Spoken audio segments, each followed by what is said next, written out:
ఓ స్నేహితులారా, ఓ చిన్న కథ చెప్పనా? ఓ బాలుడి కల గురించి, ఓ జీనీ మాయాజాలం గురించి. రఫీ అనే 15 ఏళ్ల బాలుడు. వయసు చిన్నదే, కానీ అతని కలలు మాత్రం చాలా పెద్దవి. తల్లిదండ్రులతో, తమ తమ్ముడితో కలిసి ఒక చిన్ని గ్రామంలో ఉండేవాడు. తన కుటుంబానికి అందమైన ఇల్లు కట్టించాలని, ప్రపంచమంతా తిరిగి ప్రపంచాన్ని తెలుసుకోవాలని, ఎలా అయినా పేద ప్రజలకు సహాయం చేయాలనేదే అతని ధ్యేయం. ముఖ్యంగా తన కుటుంబాన్ని సంతోషంగా చూడాలనేదే అతని జీవిత కోరిక.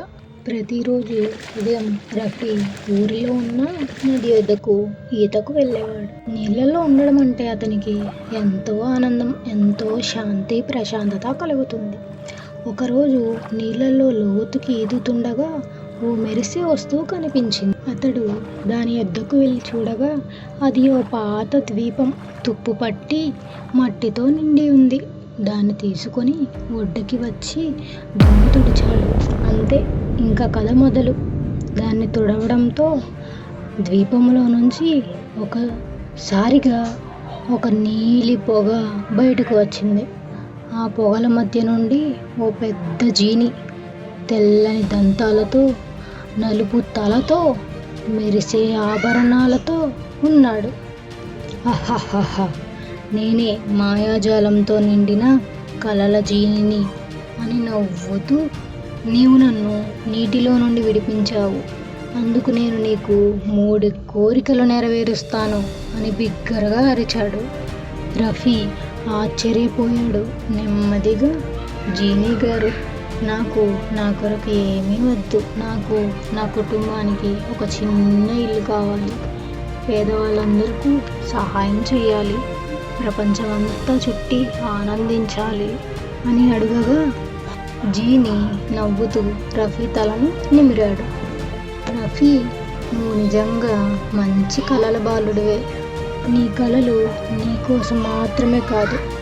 అందుకే నేను నీకు 3 మాత్రమే కాదు, ఇక నుండి నేను నీతోనే ఉంటాను.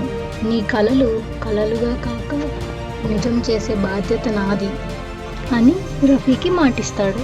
అక్కడ నుండి మొదలు రఫీ మరియు జీనీ ఇద్దరు కలిసి మాయాపీఠపై కూర్చొని ప్రపంచాన్నే చుట్టేశారు. ఎడారుల్లోకి వెళ్ళారు, సముద్రాల మీదుగా ఈదారు, ఎత్తైన మంచు పర్వతాలపై ఎక్కారు. వెళ్ళిన ప్రతి ఊరిలో వారి వెలుగులు పంచారు. ఇల్లు లేని వారికి ఇల్లు కట్టించారు. నీరు లేని వారికి వాళ్ళ ఊరిలో బావులు తవ్వించారు, తిండిచ్చారు. బోసిపోయిన భూమిపై చెట్లు నాటించారు. అందరూ ఆశ్చర్యపోయారు. జీనీ మాయాజాలానికి కాదు, రఫీ మంచితనానికి. చాలా నెలల తర్వాత రఫీ తిరిగి తన ఊరికి వచ్చాడు. ఇప్పుడు తను ఒక గర్వపడదగ్గ యువకుడు. చుట్టూ కలలతో, ప్రేమలతో ఆనందంగా నివసిస్తున్నారు. తన కలలు నిజం చేశాడు. కుటుంబానికి అద్భుతమైన ఇల్లు కట్టించాడు. ఊర్లో స్కూల్ పెట్టించాడు, హాస్పిటల్స్ కట్టించాడు. ప్రతి రాత్రి తన ఇంటి పైకప్పుపై పడుకొని నక్షత్రాలను చూస్తూ ఇంకెన్నో కొత్త కలలు కనేవాడు.